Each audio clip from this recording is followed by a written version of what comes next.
আমাদের কাছে সবথেকে মূল্যবান বস্তু হচ্ছে সময়।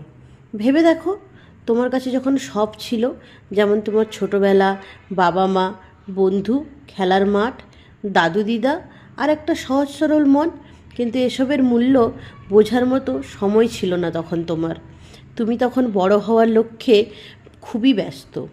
আজ তুমি বড়, অনেক বড়, অনেক টাকা, বাড়ি গাড়ি, নেই কিছুর অভাব, কিন্তু এখনও তোমার সময় নেই একটুখানি থামার।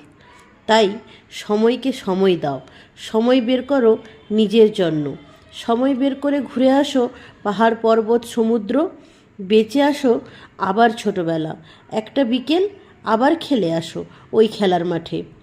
সময় বের করে কখনো বসো বাবা মার কাছে, নিজেকে একটু সময় দাও, কারণ সব কিছু ফিরলেও সময় ফেরে না কখনো।